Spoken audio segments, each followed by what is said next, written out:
हरिः श्रीं श्रीगुरुभ्यो नमः। सर्वैर्गिरीन्द्रसदनैः मदनोऽपि दारयैः दूरीकृतश्च बदरी पुरवासिभिस्तैः यस्याश्रयात् सकलदैवतदैवतेशं व्यासं सुशान्तमनिशं मनसा स्मरामि। आचार्यः पवनोऽस्माकम् आचार्याणि च भारती देवो नारायणः श्रीशः देवी मङ्गलदेवता।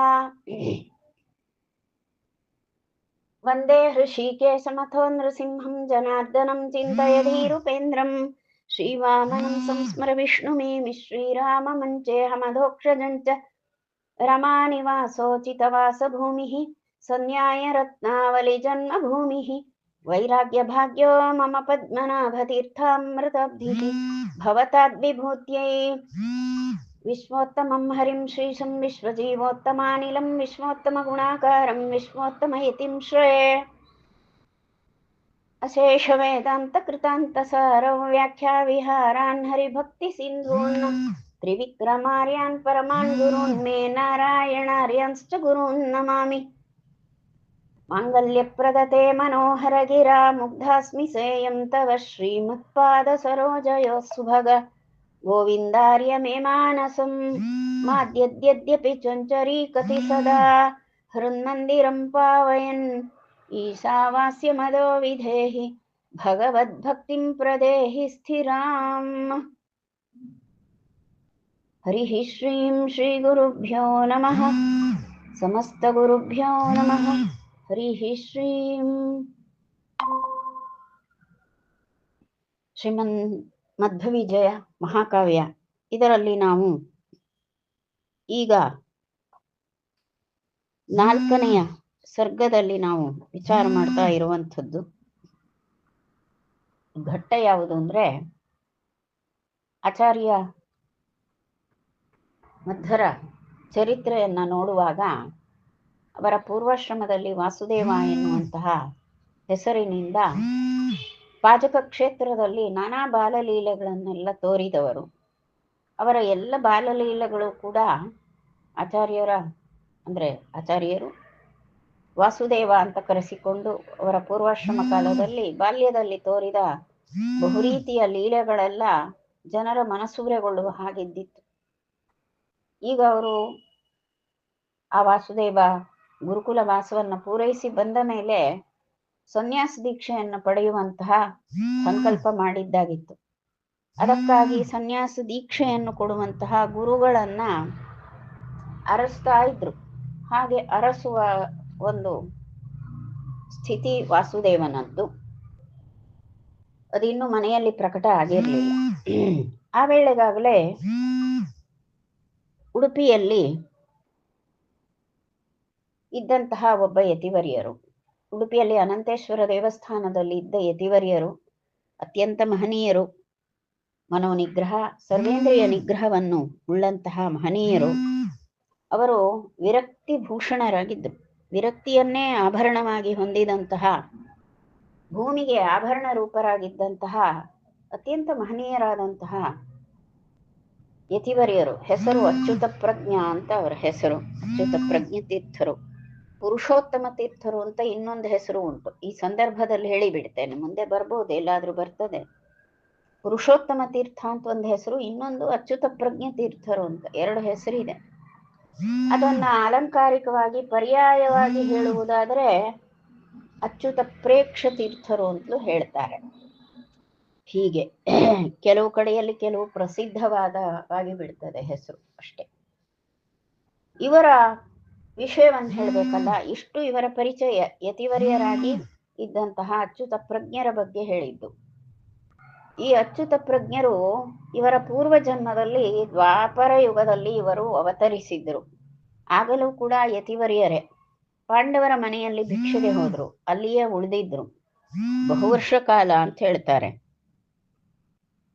ಹೇಗೆ ಅಂದ್ರೆ ಪರಿವತ್ಸರಾನ್ಮುದ ಅಂತ, ಕೆಲವು ಸಂವತ್ಸರ, ಕೆಲವು ಕಾಲ, ಕೆಲವು ವರ್ಷಗಳೇ ಆ ಪಾಂಡವರ ಮನೆಯಲ್ಲಿ ವಾಸ ಮಾಡಿ, ನಿತ್ಯವೂ ಕೂಡ ಕೃಷ್ಣಾದೇವಿ ತಾನೇ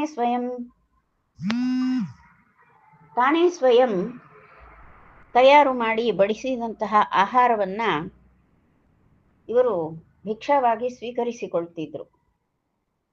ಹಾಗೆ ಮಾಡುವಾಗ ಏನಾಗ್ತದೆ, ಅದರಿಂದ ಅವರ ದೇಹೇಂದ್ರಿಯ ಮನಸ್ಸೆಲ್ಲವೂ ಕೂಡ ಅತ್ಯಂತ ಪರಿಶುದ್ಧವಾಗಿದ್ದು. ಯಾಕೆಂದ್ರೆ ಭಾರತೀ ದೇವಿ ಅವತಾರ ರೂಪಳಾದಂತಹ ಆ ದ್ರೌಪದಿ ಕೈಯಿಂದ ತಯಾರಾದಂತಹ ಆಹಾರವನ್ನ, ಅವಳೇ ಬಡಿಸಿದ ಆಹಾರವನ್ನ ನಿತ್ಯವೂ ಊಟ ಮಾಡ್ತಾ ಇದ್ದಿದ್ರಂತ ಇವರು ವಿಶೋಧಿತಾತ್ಮ.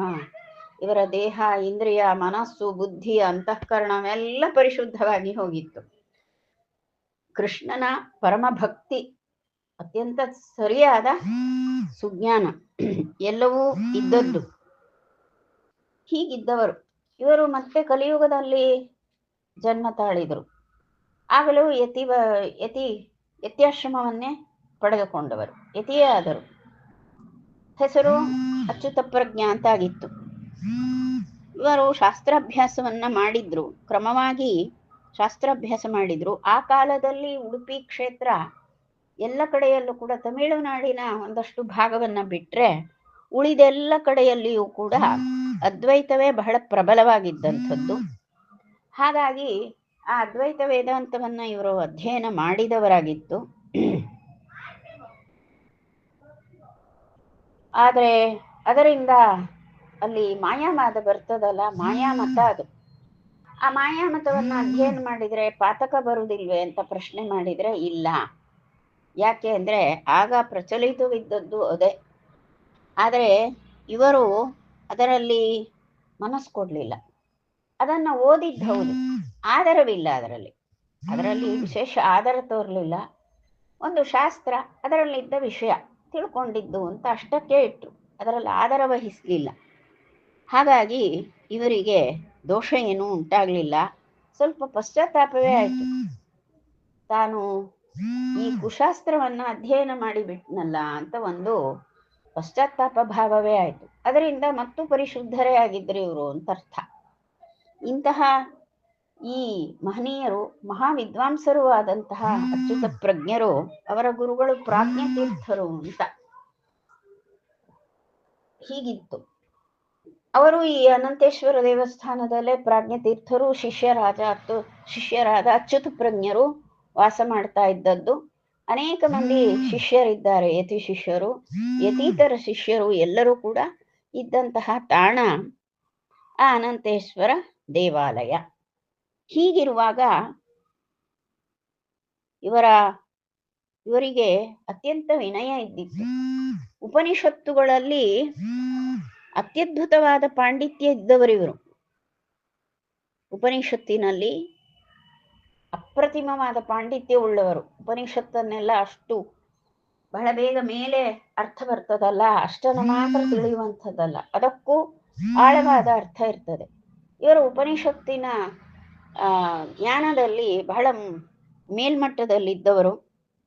ಮತ್ತು ಇವರಿಗೆ ಮತ್ತು ಹೆಚ್ಚು ಹೆಚ್ಚು ತತ್ವವನ್ನ ತಿಳಿಯಬೇಕಂತ ಆಸೆ. ಸದಾಕಾಲ ಇವರ ಆಸೆ ಏನು ಅಂದ್ರೆ ಹೆಚ್ಚಿನ ತತ್ವಜ್ಞಾನ ಪಡೆಯಬೇಕು ಎನ್ನುವ ಆಸೆ ಇದ್ದಿತ್ತು. ಮತ್ತು ಇವರ ಮನಸ್ಥಿತಿ ಹೀಗಿತ್ತು.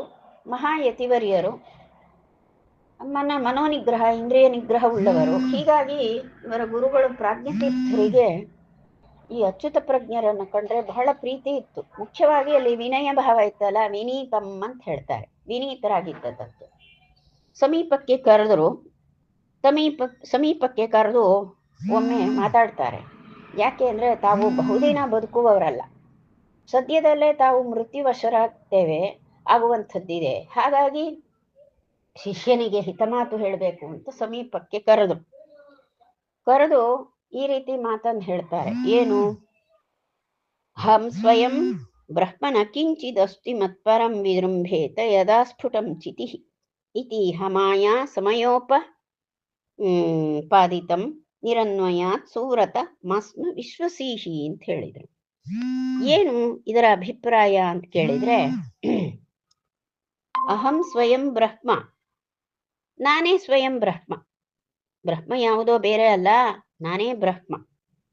ನ ಕಿಂಚಿದಸ್ತಿ ಮತ್ಪರಂ, ನನಗಿಂತ ಹಿರಿದು ಮತ್ತೊಂದು, ನನಗಿಂತ ಪ್ರತ್ಯೇಕವಾಗಿ ಮತ್ತೊಂದಿಲ್ಲ, ಅಥವಾ ನನಗಿಂತ ಹಿರಿದಾದದ್ದು ಇನ್ನೇನಿಲ್ಲ.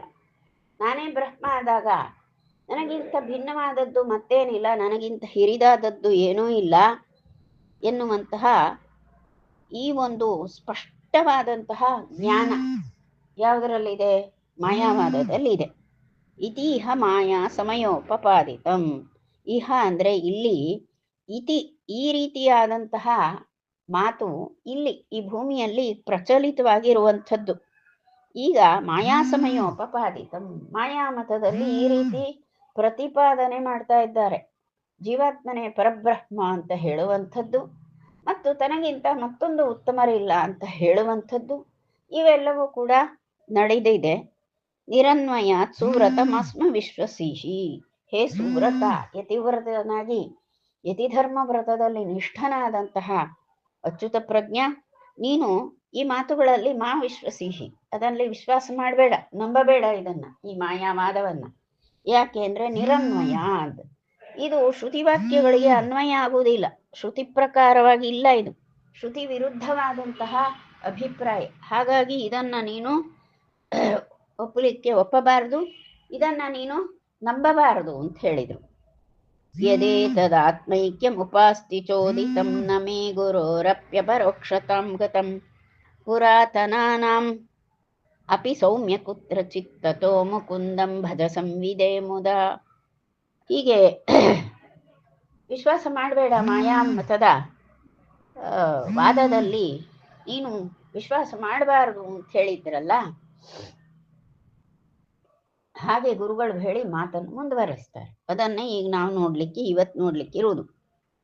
ಯದೇತದ್ ಆತ್ಮೈಕ್ಯಮುಪ ಅಸ್ತಿ ಚೋದಿತಂ ನಮೇ ಗುರೋಹೋ ಅಪ್ಯಪರೋಕ್ಷತಾಂ ಗತಂ. ಸರಿಯಪ್ಪ, ಈಗ ಏನ್ ಹೇಳ್ತಾರೆ ಅವರು? ಜೀವಬ್ರಹ್ಮರು ಒಂದೇ ಅಂತ ಹೇಳ್ತಾರೆ. ಜೀವಾತ್ಮ ಪರಮಾತ್ಮ ಒಂದೇ ಎನ್ನುವಂತಹ ಮಾತಿದೆಯಲ್ಲ, ಐಕ್ಯ, ಜೀವಬ್ರಹ್ಮೈಕ್ಯ ಅಥವಾ ಪರಮಾತ್ಮ ಜೀವಾತ್ಮ ಏಕ ಒಂದೇ ಅಂತ ಹೇಳುವಂಥ ಐಕ್ಯವನ್ನು ಹೇಳುವಂಥದ್ದು ಇದೆ ಅಲ್ವಾ? ಅದು ಹೇಳುವಾಗ ಅದು ಉಪಾಸನೆ ಹಾಗೆ ಮಾಡಬೇಕು. ಹಮೇವ ಬ್ರಹ್ಮ, ನಾನೇ ಬ್ರಹ್ಮ, ಸೋಹಂ ಭಾವೇನ ಪೂಜೆಯೇತ್ ಅಂತ ಅದ್ವೈತಿಗಳ ಮನೆಯಲ್ಲಿ, ಅಂದ್ರೆ ಅದ್ವೈತ ಪರಂಪರೆಯಲ್ಲಿ ಪೂಜಾದಿಗಳನ್ನ ನೆರವೇರಿಸ್ತಾರಲ್ಲ, ಒಳ್ಳೆ ರೀತಿಯಿಂದ ಪೂಜೆ ಮಾಡ್ತಾರೆ. ಪೂಜೆ ಎಲ್ಲ ಸ್ಮಾರ್ತರು ಮಾಡುವ ಪೂಜೆಯೇ ಚಂದ ಇರ್ತದೆ. ಯಾಕೆಂದ್ರೆ ಅವರು ನೇರವಾಗಿ ವೇದ ಮಂತ್ರಗಳನ್ನೇ ಹೇಳಿ ಪೂಜೆ ಮಾಡ್ತಾರೆ. ಬೇರೆ ಶ್ಲೋಕ ಹೇಳುವುದೇ ಇಲ್ಲ, ಅವರು ವೇದ ಮಂತ್ರಗಳೇ ಹೇಳ್ತಾರೆ. ಸಸ್ವರವಾಗಿ ವೇದ ಮಂತ್ರಗಳನ್ನ ಹೇಳಿ ಪೂಜೆ ಮಾಡುವುದು ಸ್ಮಾರ್ತರ ಕ್ರಮ. ಆದ್ರೆ ಪ್ರಾರಂಭದಲ್ಲೇ ಹೇಳುವುದೇನು ಅಂದ್ರೆ ಸೋಹಂಭಾವೇನ ಪೂಜೆಯೇತ್ ಅಂತ ಹೇಳ್ತಾರೆ. ಸೋಹಂಭಾವ ಅಂದ್ರೆ ಅರ್ಥ ಏನು? ಸಹ ಅಹಂ ಅಂತ. ಸಹ ಅಂದ್ರೆ ಅವನು, ಅಹಂ ಅಂದ್ರೆ ನಾನು. ಭಾವೇನ ಅಂದ್ರೆ ಅವನೇ ನಾನು ಎನ್ನುವಂತಹ ಭಾವದಿಂದ ಪೂಜಿಸಬೇಕು ಅಂತ ಹೇಳ್ತಾರೆ. ಅದು ಶ್ರುತಿವಾಕ್ಯ ಅಲ್ಲ, ಅದು ಹೀಗೆ ಪಾರಂಪರಿಕವಾಗಿ ಸಂಪ್ರದಾಯದಂತೆ ಹೇಳುವಂಥದ್ದು. ಇದು ಸ್ಮಾರ್ತರ ಮನೆಯಲ್ಲಿ ಅವನು ಅದ್ವೈತವಾದ ಒಪ್ತಾನೋ ಬಿಡ್ತಾನೋ ಗೊತ್ತಿಲ್ಲ. ಸ್ಮಾರ್ತರ ಮನೆಯಲ್ಲಿ ಹೀಗೆ ಹೇಳ್ತಾರೆ. ಸ್ಮಾರ್ತರೆಲ್ಲರೂ ಅದ್ವೈತಿಗಳಲ್ಲ, ಅದ್ವೈತವಾದವನ್ನು ಒಪ್ಪಿಕೊಂಡವ ಅದ್ವೈತಿ. ಈ ಯಾರು ಮಧ್ವೋಪದೇಶವನ್ನ ಯಾರು ಆಶ್ರಯ ಮಾಡ್ತಾರೋ ಅವರು ಮಾಧ್ವರು. ಸುಮ್ಮನೆ ಎಲ್ಲ ಮಾಧ್ವ ಅಂತ ಬೋರ್ಡ್ ಹಾಕಿಕೊಂಡ್ರೆ ಮಧ್ವ ಆಗುವುದಿಲ್ಲ. ಮಧ್ವರ ಮಾತನ್ನ ಕೇಳುವುದಿಲ್ಲ. ಇವನು ಮಾಧ್ವ ಹೇಗಾಗ್ತಾನೆ? ಮಧ್ವರ ಅಭಿಪ್ರಾಯಗಳನ್ನ ಒಪ್ಪದ ಉಡಾಫೆಯಲ್ಲಿ ಇರುವವರು ಮಧ್ವರಾಗುವುದಿಲ್ಲ. ಸೋಷಿಯಲ್ ಮಾಧ್ವ ಅಂತ ಆಗ್ತದೆ. ಇವರ ಏನ್ ಮಾಡಿದ್ರು? ಈ ಸ್ಮಾರ್ತರಲ್ಲಿ ಕ್ರಮ ಪ್ರಕಾರವಾಗಿ ಹೇಳಿದ್ರು, ವೇದ ಮಂತ್ರ ಅಲ್ಲ ಅದು, ಹೀಗೆ ಒಂದು ಪಾರಂಪರಿಕವಾಗಿ ಹೇಳೋ ವಾಕ್ಯ ಏನು? ಸೋಹಂಭಾವೇನ ಪೂಜೆಯೇತ್, ನಾನೇ ಅವನು ಅಂತ ಭಾವಿಸು. ಅವನು ಅಂದ್ರೆ ಪರಬ್ರಹ್ಮನ್, ಆ ಪರಬ್ರಹ್ಮ ತಾನೇ ಅಂತ ಭಾವಿಸಿ ಪೂಜೆ ಮಾಡಬೇಕು ಎನ್ನುವಂತಹ ಒಂದು ವಾಕ್ಯವನ್ನು ಹೇಳಿಕೊಂಡು ಅನಂತರದಲ್ಲಿ ಪೂಜೆಯನ್ನು ಒಳ್ಳೆ ರೀತಿಯಿಂದ ಮಾಡ್ತಾರೆ. ಪಂಚಸೂಕ್ತಗಳನ್ನ ಹೇಳ್ತಾರೆ. ಕೊನೆ ಪಕ್ಷ ಪುರುಷ ಸೂಕ್ತವನ್ನ ಹೇಳಿಯೇ ಹೇಳ್ತಾರೆ, ಶ್ರೀ ಸೂಕ್ತವನ್ನ ಹೇಳ್ತಾರೆ. ವೇದ ಮಂತ್ರಗಳು ಹೇಳದೆ ಅದಷ್ಟು ಒಳ್ಳೆ ಕ್ರಮ ಪ್ರಕಾರವಾಗಿ ಅವ್ರಿಗೆ ಎಷ್ಟು ಲೌಕಿಕ ವೃತ್ತಿಯಲ್ಲಿ ಇರುವವರಿಗೂ ಕೂಡ ಅಷ್ಟು ವೇದಾಭ್ಯಾಸ ಮಾಡ್ತಾರೆ ಅವರು. ಅದೆಲ್ಲ ಗುಣವನ್ನ ಗ್ರಹಣ ಮಾಡುವಲ್ಲಿ ಮಾಡಬೇಕು. ಈಗ ಇಲ್ಲೇನು ಹೇಳಿದ್ರು? ಈಗ ಉಪಾಸನೆ ಮಾಡಬೇಕು ಅಂದ್ರೆ ಇಲ್ಲಿ ಉಪಾಸನೆ ಮಾಡುವಾಗ ಸೋಹಂಭಾವೇನ ಪೂಜೆಯೇತ್ ಅಂತ ಹೇಳ್ತಾರಲ್ಲ, ಹಾಗೆ ಜೀವಾತ್ಮ ಪರಮಾತ್ಮರ ಏಕತೆಯನ್ನ, ಐಕ್ಯವನ್ನ ಹೇಳುವಂಥದ್ದಿದೆ ಅವರು. ಆಯ್ತು, ಈಗ ನಾನು ಪ್ರಜ್ಞತೀರ್ಥ, ನನಗೆ ನನ್ನ ಗುರುಗಳೇನು ಹೇಳಿದ್ರು, ಜೀವಬ್ರಹ್ಮೈಕ್ಯವನ್ನ ಏನು ಈಗ ಪ್ರಚಲಿತವಾಗಿದೆ, ಜೀವಬ್ರಹ್ಮೈಕ್ಯವನ್ನ ನನಗೆ ನನ್ನ ಗುರುಗಳು ಬೋಧಿಸಿದ್ರು. ನನ್ನ ಗುರುಗಳು ಸತ್ಯಪ್ರಜ್ಞ ತೀರ್ಥರು, ಅವರು ಕೂಡ ಅವರಿಗೆ ಅವರ ಗುರುಗಳು ಹಾಗೆ ಹೇಳಿದ್ದು. ಕೆಲ ತಲೆಮಾರುಗಳಿಂದ ಈ ಅದ್ವೈತವಾದವೇ ಬಂದ್ಬಿಟ್ಟಿದೆ. ಹೀಗಾಗಿ ಅಲ್ಲಿ ಸೋಹಂಭಾವೇನ ಪೂಜೆ ಎನ್ನುವಂತಹ ರೀತಿಯಲ್ಲಿ ಬಂದಿದೆ. ಆದ್ರೆ ಪಾರಂಪರಿಕವಾಗಿ ನಮ್ಗೆ ಯಾಕೋ ಅದ್ರಲ್ಲಿ ತೃಪ್ತಿ ಬರ್ತಾ ಇಲ್ಲ. ನಾವು ಅದ್ವೈತ ವೇದಾಂತದ ಎಲ್ಲ ಶಾಸ್ತ್ರಗಳನ್ನು, ಗ್ರಂಥಗಳನ್ನ ನಾವು ಅಧ್ಯಯನ ಮಾಡ್ತಾ ಇದ್ದೇವೆ. ಆದ್ರೆ ನಮ್ಗೆ ಆ ಜೀವಬ್ರಹ್ಮೈಕ್ಯ ವಾದ ನಮ್ಗೆ ಯಾರಿಗೂ ಮನಸ್ಸಿಗೆ ನಮ್ಮ ಪರಂಪರೆಯಲ್ಲಿ ಹಿಡಿದಿಲ್ಲ. ಅದು ಉಪಾಸನೆಗೆ ಬರುವುದಿಲ್ಲ. ಆಯ್ತಪ್ಪ, ಬರದೇ ಇದ್ರೆ ನಮ್ಮ ಅನುಭವ ಅಂತ ಇರ್ತದಲ್ವಾ. ನಾನು ಬಾಲ್ಯಕಾಲದಿಂದ ಸನ್ಯಾಸಿಯೇ, ಇಷ್ಟು ವರ್ಷ ನಾನು ಈ ಅನಂತೇಶ್ವರ ಸನ್ನಿಧಿಯಲ್ಲಿದ್ದುಕೊಂಡು ಇಷ್ಟೆಲ್ಲ ನಾನು ಪೂಜಾದಿಗಳನ್ನ ಪರಮಾತ್ಮನ ಉಪಾಸನೆ ಮಾಡಿಕೊಂಡು ಬಂದಿದ್ದೇನೆ. ಹೀಗೆ ಮಾಡಿರುವಾಗ ನನ್ನ ಗುರುಗಳಿಗೆ ಬ್ರಹ್ಮ ಸಾಕ್ಷಾತ್ಕಾರ ಆಗಲಿಲ್ಲ, ನನಗೆ ಬ್ರಹ್ಮ ಸಾಕ್ಷಾತ್ಕಾರ ಆಗಿಲ್ಲ, ಮತ್ತು ಅವರ ಮೊದಲಿನವರಿಗೂ ಬ್ರಹ್ಮ ಸಾಕ್ಷಾತ್ಕಾರ ಆಗಿಲ್ವಂತೆ. ಶಾಸ್ತ್ರ ಗ್ರಂಥಗಳು ಗೊತ್ತು, ಹಾಗಾಗಿ ಶಾಸ್ತ್ರ ಗ್ರಂಥಗಳನ್ನು ಪಾಠ ಹೇಳ್ತಾರೆ. ನಮಗ್ ಶಾಸ್ತ್ರ ಗ್ರಂಥಗಳು ಯಾವುದು ಅಂದ್ರೆ ಅದ್ವೈತಾನುಸಾರವಾಗಿ ಶಂಕರಾಚಾರ್ಯರ ಭಾಷ್ಯ ಉಂಟು. ಶಾಂಕರ ಭಾಷ್ಯ, ಶಾಂಕರ ವ್ಯಾಖ್ಯಾನ ಪದ್ಧತಿಯಲ್ಲಿ ನಾವು ಅಧ್ಯಯನ ಮಾಡಿಕೊಂಡು ಬಂದಿದ್ದೇವೆ. ನಮಗೆ ಅವರು ಹೇಳುವ ಪ್ರಕಾರ ನಾವು ಆ ಪಾರಂಪರಿಕವಾಗಿ ಹೀಗೆ ನಾವು ಅಧ್ಯಯನ ಮಾಡಿದ್ರೆ ಆ ಪ್ರಕಾರವಾಗಿ ನಮ್ಗೆ ಇಷ್ಟೊತ್ತಿಗೆ ಬ್ರಹ್ಮ ಸಾಕ್ಷಾತ್ಕಾರ ಆಗಬೇಕಿತ್ತು. ಅವರೇ ಹೇಳಿದಂತೆ, ಅವ್ರು ಹೇಳಿದಂತೆ ಅಧ್ಯಯನ ಮಾಡಿದ್ರೆ ನಮಗೆ ಬ್ರಹ್ಮ ಸಾಕ್ಷಾತ್ಕಾರ ಆಗ್ಲಿಲ್ಲ. ಇಲ್ಲಿವರೆಗೆ ನನಗೂ ಆಗ್ಲಿಲ್ಲ, ನನ್ನ ಗುರುಗಳಿಗಾಗ್ಲಿಲ್ಲ, ಅವ್ರ ಮೇಲಿನವ್ರಿಗೂ ಆಗ್ಲಿಲ್ಲ. ಹಾಗಾದ್ರೆ ಇದು ಶಾಸ್ತ್ರ ಓದ್ಲಿಕ್ಕೆ ಯಾವುದನ್ನು ಓದ್ಬಹುದು, ಆದ್ರೆ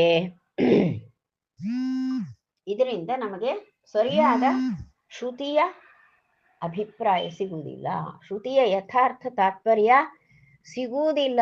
ಈ ಮಾಯಾಮತದಂತೆ ಹೋದ್ರೆ, ಮಾಯಾವಾದವನ್ನು ಹಿಡಿದ್ರೆ ಅದರಲ್ಲಿ ಶ್ರುತಿಯ ಸರಿಯಾದ ಜ್ಞಾನ ಆಗುವುದಿಲ್ಲ ಅನ್ನೋದು ನಿಶ್ಚಿತವಾಗಿ ಹೋಯ್ತು. ಒಂದು ಕೆಲಸ ಮಾಡು ನೀನು, ತಥೋ ಮುಕುಂದಂ ಭಜ ಸಂವಿದೆ ಮುದ. ಜ್ಞಾನ ಬೇಕಲ್ವಾ, ನನಗೂ ಬೇಕು, ನಿನಗೂ ಬೇಕು. ಯಾವ ಜ್ಞಾನ ಬೇಕು? ಶ್ರುತಿಯ ಜ್ಞಾನ ಬೇಕು, ಶ್ರುತಿಯ ತಾತ್ಪರ್ಯದ ಜ್ಞಾನ ಬೇಕು. ಶ್ರುತಿ ತಾತ್ಪರ್ಯ ಜ್ಞಾನಕ್ಕಾಗಿ ನಾವು ಮಾಡ್ಬೇಕಾದ್ದೇನು? ನಾವೆಷ್ಟು ಅಧ್ಯಯನ ಮಾಡಿದ್ರು ನಮಗ್ ಸಂಸ್ಕಾರ ಇರುವುದು ಮಾಯಾಮತದ ಸಂಸ್ಕಾರ, ಮಾಯಾವಾದದ ಸಂಸ್ಕಾರ ಇರೋದ್ರಿಂದ ನಾವೆಷ್ಟು ಓದಿದ್ರು ಅದೇ ಬಂದು ಕೂತ್ಕೊಳ್ತದೆ. ಅದಕ್ಕೆ ನಾವೇನ್ ಮಾಡ್ಬೇಕು? ಮುಕುಂದಮ್ಮ ಪದ ಹಾಕ್ತಾರೆ ನೋಡಿ, ಅದು ಇನ್ನೊಂದು. ಆ ಮುಕುಂದನಾದಂತಹ ಈ ಅನಂತೇಶ್ವರನನ್ನ ಶರಣಾಗಿ ಬಿಡ್ಬೇಕು. ಸರಿಯಾದ ಜ್ಞಾನವನ್ನ ಕೊಡು, ಸಂವಿದೆ. ಜ್ಞಾನಕ್ಕೋಸ್ಕರವಾಗಿ ಈ ಅನಂತೇಶ್ವರನನ್ನೇ ಸೇವಿಸ್ಬೇಕು. ನೀನು ಹಾಗೆ ಸೇವಿಸು, ನಿನಗೆ ಆ ಪರಮಾತ್ಮ ಸರಿಯಾದ ಜ್ಞಾನವನ್ನ ಕೊಡ್ತಾನೆ. ನಾನು ಹಾಗೆ ಇಲ್ಲಿವರೆಗೂ ಪ್ರಾರ್ಥನೆ ಮಾಡಿಕೊಂಡು ಬಂದಿದ್ದೇನೆ, ಮಾಯಾವಾದಕ್ಕೆ ಹೋಗ್ಬೇಡ, ಇಷ್ಟೆ.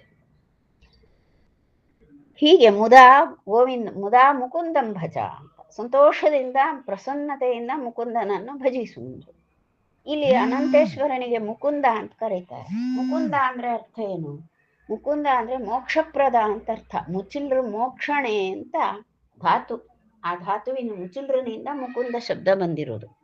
ಹಾಗಾಗಿ ಮೋಕ್ಷಪ್ರದನಾದವನು ಯಾರೋ ಅವನಿಗೆ ಮುಕುಂದ ಅಂತ ಕರೀತಾರೆ. ನಮಗೇನ್ ಬೇಕಾಗಿದೆ? ನಾವು ಸನ್ಯಾಸಿಯಾಗಿ ಆಯ್ತು, ನಮಗಿನ್ನು ಮೋಕ್ಷ ಬೇಕು. ಆ ಮೋಕ್ಷ ಕೊಡುವವನು ಯಾರು? ಮುಕುಂದನೇ ಆಗಿರ್ತಾನೆ. ಹಾಗಾಗಿ ಈ ಅನಂತೇಶ್ವರನ್ನ ಸೇವಿಸು, ಸರಿಯಾದ ಜ್ಞಾನ ಪಡೆದುಕೋ, ಜ್ಞಾನದಿಂದ ಪರಮಪದ ಅಂತ ಹೀಗೆ ಇಷ್ಟು ಉಪದೇಶ ಮಾಡಿದ. ಇತೀದಮಾದಿತ್ಯ ವಚೋ ವಚಸ್ವಿನಿ ಸ್ವಕೆ ಗುರೌ ಲೋಕಮಥಾನ್ಯಮೀಯುಷಿ ಅಸೇವತಾಲೋಚ್ಯ ಮುಹುರ್ಗುರೋರ್ಗಿರಂ ಸ್ವರೂಪ್ಯ ಪೀಠಾಲಯಮಿಂದಿರಾವರಂ. ಅತ್ಯುತ್ತಮವಾದಂತಹ ಮಾತುಗಳನ್ನಾಡುವಂತಹ ಗುರುಗಳು ನನ್ನ ಗುರುಗಳು. ಅಂದ್ರೆ ವಚಸ್ವಿನಿ ವಚಃ, ಅತ್ಯಂತ ಉತ್ತಮವಾದಂತಹ ಮಾತುಗಾರರಾದಂತಹ ನನ್ನ ಗುರು ಈ ರೀತಿ ನನಗೆ ಬುದ್ಧಿ ಹೇಳಿ ಅವರು ಪರಲೋಕ ಸೇರಿಬಿಟ್ರು. ಈ ಲೋಕವನ್ನ, ಈ ದೇಹತ್ಯಾಗ ಮಾಡಿ ಅವರು ಪರಲೋಕವನ್ನ ಸೇರಿಬಿಟ್ರು. ಈ ಗುರುಗಳ ಮಾತನ್ನ ನಾನು ಮತ್ತೆ ಮತ್ತೆ ಮತ್ತೆ ಮತ್ತೆ ಅದನ್ನೇ ಆಲೋಚನೆ ಮಾಡಿದೆ. ನನ್ನ ಗುರುಗಳು ಕಡೆಗಾಲದಲ್ಲಿ ನನಗೆ ಹೇಳಿದಂತಹ ಆ ಸಲಹೆ ಸೂಚನೆಗಳೇನಿತ್ತೋ ಅವುಗಳನ್ನು ನಾನು ವಿಶೇಷವಾಗಿ ಮನಸ್ಸಿಗೆ ತೆಗೆದುಕೊಂಡೆ. ಆ ನಂತರದಲ್ಲಿ ನಾನು ಬಹಳ ಆಲೋಚಿಸಿದೆ. ಮತ್ತು ಹಾಗಾಗಿ ನಾನೇನು ಮಾಡಿದೆ, ಈ ಉದ್ದೇಶ ಇದನ್ನ ನಾನು ಕೇಳಿದೆ ಅಂಥೇಳಿ ಅವರು ಯಾವ ಅಚ್ಯುತ ಪ್ರಜ್ಞರು ಭಾವಿಸಿದರು. ಹೀಗೆ ಗುರುಗಳು ಈ ರೀತಿ ಉಪದೇಶವನ್ನು ಕೊಟ್ಟ ಮೇಲೆ ಆ ಅಚ್ಯುತ ಪ್ರಜ್ಞರು ಗುರುಗಳ ಉಪದೇಶ, ಆದೇಶ, ಆ ಗುರುಗಳ ಸಲಹೆ ಅದನ್ನ ಸ್ವೀಕಾರ ಮಾಡಿಕೊಂಡ್ರು. ಮನಸ್ಸಿಗೆ ಆಲೋಚನೆ ಮಾಡಿದ್ರು, ತಾನು ಬಾಲ್ಯದಿಂದ ಯತಿ ಧರ್ಮದಲ್ಲೇ ಇದ್ದೇನೆ, ತನಗೆ ಪ್ರಾಪಂಚಿಕವಾದ ಯಾವುದ ಆಶೆಯೂ ಇಲ್ಲ, ಪ್ರಾಪಂಚಿಕವಾದ ಸೆಳೆತವೇನೂ ಇಲ್ಲ, ತನಗೆ ಬೇಕಾದದ್ದು ಸರಿಯಾದ ಜ್ಞಾನ ಬೇಕು. ಈಗ ತನಗೂ ಅತೃಪ್ತಿ ಇದೆ, ತಾನೇನೋ ನಿತ್ಯವೂ ಕೂಡ ಈ ಮಾಯಾವಾದವನ್ನೇ ಅಧ್ಯಯನ ಮಾಡಿದ್ದೇನೆ, ಗುರುಗಳಿಂದ ಉಪದೇಶ ಪಡ್ಕೊಂಡು ನಾನು ಕೆಲವರಿಗೆಲ್ಲ ಇಷ್ಟು ಶಿಷ್ಯರಿಗೆಲ್ಲ ಬೋಧಿಸ್ತೇನೆ, ಉಪನಿಷತ್ ಚಿಂತನೆಯನ್ನ ಮಾಡ್ತೇನೆ, ಎಲ್ಲವೂ ಸರಿಯೇ, ಆದರೆ ತೃಪ್ತಿ ಇಲ್ವಲ್ಲ, ತೃಪ್ತಿ ಇಲ್ಲ ನನಗೆ. ಗುರುಗಳು ಹೇಳಿದ ಮಾತನ್ನ ಮತ್ತೆ ಮತ್ತೆ ಮನಸ್ಸಿಗೆ ಸುರುಳಿಯಾಗಿ ಅದೇ ಆಲೋಚನೆ ಬರ್ತದೆ. ಮಾಡುವುದೇನು ಅಂತ ಆಲೋಚನೆ ಮಾಡಿದ್ರು. ಮತ್ತೆ ಆಲೋಚಿಸಿ ಮತ್ತೇನು ಬೇಡ, ಎಲ್ಲಕ್ಕೂ ದೇವರ ಮೇಲೆ ಭಾರ ಹಾಕುವುದು ಅಂತಾರಲ್ಲ, ಆ ಕೆಲಸ ಮಾಡಿಬಿಡುವ. ಹಾಗಾಗಿ ಉಡುಪಿಯಲ್ಲಿ ನೆಲೆಯಾಗಿರುವಂತಹ ಇಂದಿರಾಪತಿಯಾದಂತಹ ಆ ಪರಶುರಾಮ ದೇವರೇ ಇಲ್ಲಿ ಅನಂತೇಶ್ವರನಾಗಿ ನೆಲೆಯಾಗಿ ಬಿಟ್ಟಿದ್ದಾನೆ. ಅವನೇ ಮೋಕ್ಷವನ್ನು ಕೊಡುವನು, ಅವನೇ ಮುಕುಂದ. ಹಾಗಾಗಿ ಅವನನ್ನು ಆರಾಧನೆ ಮಾಡ್ತಾ ಇದ್ದು ಬಿಡ್ತೇನೆ ಅಂತ ತೀರ್ಮಾನಿಸಿಕೊಂಡು ಅನಂತೇಶ್ವರನನ್ನು ಅನನ್ಯವಾಗಿ ಸೇವಿಸ್ತಿದ್ರು. ಮಹಾವ್ರತನಿಷ್ಠರು, ಯತಿಧರ್ಮನಿಷ್ಠರು ಈಗ ಹಾಗೆಯೇ ಸೇವೆ ಮಾಡ್ತಾ ಇದ್ದಾರೆ. ಅನಂತೇಶ್ವರ ಸೇವೆ ಮಾಡಿಕೊಂಡು ನಿತ್ಯವೂ ಕೂಡ ಶಿಷ್ಯರಿಗೆ ಪಾಠ ಹೇಳಿಕೊಂಡು ಅಲ್ಲಿ ಅನಂತೇಶ್ವರ ಸನ್ನಿಧಿಯಲ್ಲಿ ಉಡುಪಿಯಲ್ಲಿ ಇದ್ದವರು. ಇವೆಲ್ಲ ನಮಗೆ ಅಚ್ಯುತ ಪ್ರಜ್ಞ ತೀರ್ಥರ ಬಗ್ಗೆ ಬಂದಿರುವ ವಿಷಯ. ಸುಭಕ್ತಿನಾಥೇನ ಸ ಭಕ್ತವತ್ಸಲೋ ನಿಷೇವಿತಸ್ತತ್ರ ಪರಂ ಬುಭುತ್ಸುನಾ ಭವಿಷ್ಯತಃ ಶಿಷ್ಯವರಾಧಿ ವಿದ್ಧಿ ಮಾಂ ಇತಿ ಪ್ರವಿಷ್ಟಃ ಪುರುಷಂ ತಮಭ್ಯಧಾದ್. ಈ ವೇದಗಳ ತತ್ವಾರ್ಥ, ಶ್ರುತಿಗಳು ತಿಳಿಸುವಂತಹ ತತ್ವಾರ್ಥವನ್ನ ಚೆನ್ನಾಗಿ ತಿಳಿಯಬೇಕು ಅಂತ ಬಯಸಿದವರು, ಜಿಜ್ಞಾಸೆ ಇದ್ದವರು ಅಚ್ಯುತ ಪ್ರಜ್ಞರು. ಶ್ರುತಿ ತಾತ್ಪರ್ಯವೇನು ಎನ್ನುವ ವಿಷಯದಲ್ಲೇ ಮಹಾ ಜಿಜ್ಞಾಸೆ ಉಳ್ಳವರು. ನಿತ್ಯವೂ ಪರಮ ಭಕ್ತಿಯಿಂದ ಆ ಉಡುಪಿಯಲ್ಲಿ ನೆಲೆಗೊಂಡಿರುವಂತಹ ಆ ಭಕ್ತವತ್ಸಲ ಅಂತ ಹೇಳ್ತಾರೆ, ಸ ಭಕ್ತವತ್ಸಲ. ಆ ಭಕ್ತವತ್ಸಲನಾಗಿರುವಂತಹ ಅನಂತೇಶ್ವರನನ್ನ ಅನನ್ಯವಾಗಿ ಸೇವಿಸ್ತಾ ಇದ್ದಾರೆ. ಆಗ ಪರಮಾತ್ಮನಂತೂ ಭಕ್ತವತ್ಸಲ. ಹಾಗಾಗಿ ಪರಮಾತ್ಮ ಅನಂತೇಶ್ವರ ಕೂಡಲೇ ಅನುಗ್ರಹ ಮಾಡುವಂಥ ಸ್ವಭಾವ. ಅನಂತೇಶ್ವರನ ಸಮಾನವಾದಂಥ ಆ ಒಂದು ವಿಶೇಷವಾದ ಹರಿಮೂರ್ತಿ ಅನೇಕ ಕಡೆಯಲ್ಲಿ ಉಂಟು. ಹರಿಕ್ಷೇತ್ರಗಳು ದೇಶದ ತುಂಬೆಲ್ಲ ಉಂಟು. ಮುಕ್ತೀಶ್ವರ, ಮುಕ್ತಿನಾಥ ಅಂತ ನೇಪಾಳದಲ್ಲೂ ಇದ್ದಾನೆ. ಎಲ್ಲಿಲ್ಲ ಭಗವಂತ, ಎಲ್ಲ ಕಡೆಯಲ್ಲೂ ಇದ್ದಾನೆ. ಮೂರ್ತಿಮತ್ತಾಗಿ ಅಲ್ಲಲ್ಲಿ ಕ್ಷೇತ್ರಗಳು ಉಂಟು. ಅನಂತೇಶ್ವರ ಸ್ವಯಂ ತಾನಾಗಿ ಪ್ರಕಟನಾದವ. ಇಲ್ಲಿ ಅತಿಶಯವಾದಂತಹ ವರ ಕೊಡುವಂತಹ ಅನಂತೇಶ್ವರ. ಆಗ ಅನಂತೇಶ್ವರ ಆಲೋಚಿಸಿದ, ನನ್ನನ್ನು ಇಷ್ಟ ಅನನ್ಯವಾಗಿ ಸೇವಿಸ್ತಾರೆ ಅತ್ಯಂತ ಪರಿಶುದ್ಧಾತ್ಮರು ಈ ಅಚ್ಯುತ ಪ್ರಜ್ಞರು, ಇವರಿಗೆ ಅನುಗ್ರಹಿಸಲೇಬೇಕು ಅಂತ ಭಕ್ತವತ್ಸಲ್ಯದಿಂದ ಅನಂತೇಶ್ವರ ಅವರಿಗೆ ಪರಮಾನುಗ್ರಹ ಮಾಡಿಬಿಟ್ಟ ಅಚ್ಯುತ ಪ್ರಜ್ಞರಿಗೆ. ಆಗ ಅಲ್ಲೊಬ್ಬ ಪುರುಷನೊಳಗೆ ಪ್ರವೇಶ ಮಾಡಿದ. ಹಾಗೆ ಪುರುಷಂ ಪ್ರವಿಷ್ಟ ಇತಿ ಪುರುಷಂ ಪ್ರವಿಷ್ಟ ತಮಭ್ಯಧಾತ್. ಒಬ್ಬ ಪುರುಷನಲ್ಲಿ ಆವೇಶಗೊಂಡ ಅನಂತೇಶ್ವರ, ಒಬ್ಬ ಪುರುಷನಲ್ಲಿ ಆವೇಶಗೊಂಡು ಅನಂತೇಶ್ವರ ಮಾತಾಡ್ತಾನೆ. ಭವಿಷ್ಯತ ಶಿಷ್ಯವರಾಧಿ ವಿದ್ಧಿ ಮಾಂ ಇತಿ ಪ್ರವಿಷ್ಟ. ನಿನಗೆ ಸದ್ಯದಲ್ಲೇ ಒಬ್ಬ ಶಿಷ್ಯೋತ್ತಮ ನಿನಗೆ ಸಿಗ್ತಾನೆ. ನಿನ್ನ ಶಿಷ್ಯೋತ್ತಮನಿಂದ ನೀನು ಅತ್ಯುತ್ತಮವಾದಂತಹ ನನ್ನ ಜ್ಞಾನವನ್ನ ನೀನು ಪಡಿ. ನನ್ನನ್ನು ನೀನು ತಿಳಿಬೇಕಾ? ನಿನಗೆ ಈಗ ಒದಗಿ ಈ ಸದ್ಯದಲ್ಲೇ ಒದಗಿ ಬರುವಂತಹ ಶಿಷ್ಯನಿಂದ ನೀನು ನನ್ನ ಜ್ಞಾನವನ್ನ ಪಡೆ ಎನ್ನುವ ಮಾತನ್ನ ಒಬ್ಬ ಪುರುಷನಲ್ಲಿ ಆವೇಶ ಹೊಂದಿ ಅನಂತೇಶ್ವರ ಆ ಅಚ್ಯುತ ಪ್ರಜ್ಞರಿಗೆ ಹೇಳಿಬಿಟ್ಟ, ಅಪ್ಪಣೆ ಕೊಟ್ಟ. ಪ್ರತೀಕ್ಷಮಾಣಂ ತನ್ಮನುಗ್ರಹಂ ಮುದಾ ನಿಷೇವಮಾಣಂ ಪುನರಂಬುಜೇಕ್ಷಣಂ ಸತಾಂ ಗುರುಃ ಕಾರಣಮಾನುಷಾಕೃತಿ ಯತಿಂ ಪ್ರಶಾಂತಂ ತಮುಪಾಸಸಾದಸಃ. ಹೀಗೆ ನಿತ್ಯವೂ ಕೂಡ ಆ ಹರಿಯ ಅನುಗ್ರಹವನ್ನ ಕೇಳಿ ಬಹಳ ಸಂತೋಷದಿಂದ ನಿಷೇವ ಮಾಡ, ನಿತ್ಯವೂ ಅನಂತೇಶ್ವರನ್ನ ಅತ್ಯಂತ ಹೆಚ್ಚಿನ ಪ್ರೀತಿ ಹಾಗೂ ಸಂತೋಷದಿಂದ ಆ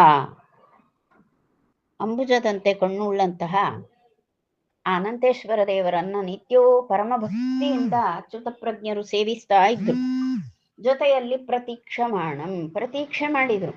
ಶಿಷ್ಯ ಬರ್ತಾನೆ, ಯಾರೋ ಒಬ್ಬ ಶಿಷ್ಯ ಬರ್ತಾನೆ, ಅವನಿಂದ ನನಗೆ ಜ್ಞಾನ ಉಂಟಾಗ್ತದೆ, ಯಾಕೆ ಹರಿ ಅಪ್ಪಣೆ ಕೊಟ್ಟಿದ್ದಾನೆ ಅಂತ ಹೇಳಿ ನಿತ್ಯವೂ ಪ್ರತೀಕ್ಷೆ ಮಾಡ್ತಾ ಮಾಡ್ತಾ ಅನಂತೇಶ್ವರನನ್ನ ಬಹುವಿಧವಾಗಿ ಸೇವಿಸ್ತಾ ಇದ್ರು ಅಚ್ಯುತ ಪ್ರಜ್ಞರು. ಸತಾಂ ಗುರು ಕಾರಣ ಮಾನುಷಾಕೃತಿ. ಇಂತಹ ಯತಿಂ ಪ್ರಶಾಂತಂ, ಈ ರೀತಿ ಪ್ರಶಾಂತ ಮನಸ್ಥಿತಿ ಉಳ್ಳಂತಹ ಯತಿವರ್ಯರು ಈ ಅಚ್ಯುತ ಪ್ರಜ್ಞರು ಮತ್ತು ನಿತ್ಯವೂ ಕೂಡ ಆ ಪರಮಾತ್ಮನ ಪರಮಾನುಗ್ರಹವನ್ನ ಸಂತೋಷದಿಂದ ಸ್ವೀಕರಿಸಿಕೊಂಡು ಆ ಅನಂತೇಶ್ವರನನ್ನು ಮಹಾಭಕ್ತಿಯಿಂದ ಆ ಪುಂಡರೀಕಾಕ್ಷನಾದಂತಹ ಅನಂತೇಶ್ವರನನ್ನು ನಿತ್ಯವೂ ಕೂಡ ಸೇವಿಸ್ತಾ ಇದ್ರು. ಆ ಸಮಯಕ್ಕೆ ಅಲ್ಲಿಗೆ ಸತಾಂ ಗುರು, ಸಜ್ಜನರ ಗುರುವಾದಂತಹ ಕಾರಣಮಾನುಷಾಕೃತಿ, ಅಲ್ಲಿ ವಾಸುದೇವ ಬಂದು ಬಿಟ್ಟ. ಅದೇ ಅನಂತೇಶ್ವರ ದೇವಸ್ಥಾನಕ್ಕೆ ವಾಸುದೇವ ಬಂದ. ವಾಸುದೇವ ಯಾರು? ಸತಾಂ ಗುರು, ಸಜ್ಜನರ ಗುರುವಾದವ ವಾಸುದೇವ, ಸಾತ್ವಿಕ ಜೀವಾತ್ಮರ ಗುರುವಾದಂತಹ ವಾಸುದೇವ ಆ ಅನಂತೇಶ್ವರ ದೇವಸ್ಥಾನಕ್ಕೆ ಬಂದ ಮತ್ತು ಈ ಪ್ರಶಾಂತ ಯತಿವರ್ಯರಾದಂತಹ ಅಚ್ಯುತ ಪ್ರಜ್ಞರ ಸಮೀಪಕ್ಕೆ ಬಂದ. ತಮ್ ಉಪಸಸಾದ ಸಹ, ಆ ವಾಸುದೇವನು ಇವರ ಸಮೀಪಕ್ಕೆ ಬಂದ. ಅವನು ಕಾರಣ ಮಾನುಷಾಕೃತಿ, ಅಂದ್ರೆ ಯಾವುದೋ ಒಂದು ಕಾರಣಕ್ಕಾಗಿ ಅವನು ಮನುಷ್ಯ ರೂಪ ತಾಳಿ ಬಂದವ ಅಲ್ಲವಾದ್ರೆ ಅವ ಸತಾಂ ಗುರು ಅಂತ ದೇವೋತ್ತಮ, ದೇವತೆಗಳಿಗೆ ಗುರುವಾದಂತಹ ಮಹನೀಯ ಮುಖ್ಯಪ್ರಾಣ. ಅವನಿಗೆ ಯಾವುದೋ ಒಂದು ಕಾರಣಕ್ಕಾಗಿ ಅವನು ಮನುಷ್ಯ ರೂಪದಲ್ಲಿ ಲೋಕದಲ್ಲಿ ಕಾಣಿಸ್ತಾ ಇದ್ದಾನೆ. ಹೆಸರಂತೂ ವಾಸುದೇವ. ಅವ ಈಗ ಬಂದಿದ್ದಾನೆ. ಈ ಗುರುಗಳ ಸಮೀಪಕ್ಕೆ ವಾಸುದೇವ ಬಂದು ಸೇರಿದ ಅಂತ ಇಷ್ಟು ವಿಷಯ. ಸುತಂ ಯತೀಂದ್ರಾನುಚರಂ ವಿರಾಗಿಣಂ ನಿಶಮ್ಯ ಸನ್ಯಾಸ ವಿನಿಷಣ್ಣ ಮಾನಸಂ ಸುವತ್ಸಲೌ ರೂಪತಲಾಯ ಸ್ಥಿತಂ ರೂಪ್ಯತಲಾಲಯ ಸ್ಥಿತಂ ವಿಯೋಗತಾಂತೌ ಪಿತರೌ ಸಮೀಯತುಃ. ಈ ವಾಸುದೇವ ಯಾರು? ನಡಿಲಾಯ ಭಟ್ಟ ದಂಪತಿಗಳ ಮಗ. ಬಹಳ ಚಂದವಾಗಿದ್ದಾನೆ, ಮಹಾ ಪ್ರತಿಭಾಶಾಲಿ. ಅವನ ಬಗ್ಗೆ ಹೇಳುವುದೇನು ಬೇಡ, ದೋಷವೇ ಇಲ್ಲದಂತಹ ಒಬ್ಬ ಮಗ. ಯಾರಿಗೂ ಅಂಥ ಮಗ ಹುಡ್ಲಿಕ್ಕೆ ಸಾಧ್ಯವೇ ಇಲ್ಲ. ಕಲಿಯುವುದಲ್ಲಂತೂ ಹಾಗಿರೋ ಮತ್ತೊಂದು ಹುಡುಗ ಎಲ್ಲಿ ಸಿಗಬೇಕು? ಅಂತಹ ಮಗ ಇದ್ದಾನೆ. ಇವನು ಯತೀಂದ್ರ ಅನುಚರಂ ವಿರಾಗಿಣಂ ಬಂದ, ಅನಂತೇಶ್ವರ ದೇವಸ್ಥಾನಕ್ಕೆ ಬಂದು ಸೇರಿಬಿಟ್ಟ ಗುರುಗಳ ಸಮೀಪಕ್ಕೆ, ಅಚ್ಯುತ ಪ್ರಜ್ಞರ ಸಮೀಪಕ್ಕೆ ಬಂದ. ವಿರಕ್ತನಾಗಿ ಇದ್ದಾನೆ, ವಿರಾಗಿಯಾಗಿದ್ದಾನೆ. ಆ ಯತಿವರ್ಯರ ಸೇವೆಯನ್ನ ಮಾಡಿಕೊಂಡು ಅವರನ್ನ ಅನುಸರಿಸಿಕೊಂಡು ಇದ್ದಾನೆ. ಇದನ್ನು ಮತ್ತು ಅವನು ಸನ್ಯಾಸ ನಿಷಣ್ಣ ಮಾನಸಂ, ಸನ್ಯಾಸ ಸ್ವೀಕಾರ ಮಾಡಬೇಕು ಎನ್ನುವಂತಹ ದೃಢ ಮನಸ್ಥಿತಿ ಉಳ್ಳವನು ಆಗಿದ್ದಾನೆ ವಾಸುದೇವ. ಈ ರೀತಿಯ ಮಗನನ್ನ ನೋಡಿ ಸುವತ್ಸಲವು, ಅತ್ಯಂತ ವಾತ್ಸಲ್ಯವುಳ್ಳಂತಹ ಆ ನಡಿಲಾಯ ದಂಪತಿಗಳು, ತಾಯಿ ತಂದೆಗಳು ಮಗನ ಈ ಸ್ಥಿತಿಯನ್ನ ನೋಡಿ ರೂಪ್ಯತಲಾಯತ ಸ್ಥಿತಂ, ಈಗ ಅವರು ಆ ರೂಪ್ಯ ಪೀಠದಲ್ಲಿಯೇ ಇರುವಂತಹ ಆ ಅನಂತೇಶ್ವರನ ಸಮೀಪಕ್ಕೆ ಬಂದರು, ಮೊರೆ ಹೊಕ್ಕರು. ವಿಯೋಗ ತಾಂತವು, ಅವರಿಗೀಗ ಮಗ ಮನೆ ಬಿಟ್ಟು ಯಾವಾಗಲೂ ಉಡುಪಿಯಲ್ಲೇ ಇರ್ತಾನೆ. ಅದು ಬಹಳ ವ್ಯಥೆ ಆಯಿತು. ಇವನ ವಿಯೋಗವನ್ನು ತಾಳ್ಲಿಕ್ಕೆ ಆಗ್ಲಿಲ್ಲ. ಹಾಗಾಗಿ ಪಿತರವು, ಆ ತಾಯಿ ತಂದೆಗಳು ಸಮೀಯತು, ಅವರಲ್ಲಿಗೆ ಮತ್ತೆ ಮಗನನ್ನು ಹುಡುಕೊಂಡು ಬಂದರು. ಎಲ್ಲಿ ಹೋಗಿರ್ತಾನೆ? ಅನಂತೇಶ್ವರ ಸನ್ನಿಧಿಯಲ್ಲಿರ್ತಾನೆ ಅಂತ ಅವನ ವಿರಹವನ್ನ ತಾಳದೆ, ಆ ಸುತ ವಿರಹವನ್ನ ತಾಳದೆ ಅಲ್ಲಿಗೆ ಅನಂತೇಶ್ವರ ದೇವಸ್ಥಾನಕ್ಕೆ ಬಂದು ಸೇರಿದ್ರು. ಈಗಾಗಲೇ ಅವರಿಗೆ ಅಂದಾಜಾಯ್ತು, ಇವನಿಗೆ ಅಂದಾಜಾದದ್ದೇನೋ ಒಂದು ಸ್ವಲ್ಪ ಹಾಗೇ ಇದ್ದ. ಲೋಕ ವಿಷಯಗಳಲ್ಲಿ ವಿರಕ್ತಿ, ಸನ್ಯಾಸದಲ್ಲಿ ಆಸಕ್ತಿ, ಭಗವದ್ಭಕ್ತಿ, ಅಪ್ರತಿಮವಾದ ಜ್ಞಾನ ಮತ್ತು ಸದಾ ಸನ್ಯಾಸಿಗಳ ಒಡನಾಟ. ಇವನಿಗೆ ಸನ್ಯಾಸದ ಒಲವಿದೆ. ಈ ರೀತಿ ಇರುವಂತಹ ಮಗನ ಬಗ್ಗೆ ತಿಳಿದು ಬಹಳ ಬೇಸರ ಆಯಿತು. ಈಗ ಅವ್ರ ಮಗನನ್ನು ಹುಡುಕಿಕೊಂಡು ಮತ್ತೆ ಅನಂತೇಶ್ವರ ದೇವಸ್ಥಾನಕ್ಕೆ ನಡಿಲಾಯ ದಂಪತಿಗಳು ಬಂದು ಸೇರಿದರು. ಇಷ್ಟು ವಿಷಯವನ್ನು ಹೇಳುವಾಗ ನಮ್ಗೆ 15 ಶ್ಲೋಕಗಳು ಪೂರೈಸ್ತವೆ. ಎಲ್ಲ ವಾಸುದೇವನ ಇಚ್ಛೆ. ಬ್ರಹ್ಮಾರ್ಪಣಮಸ್ತು.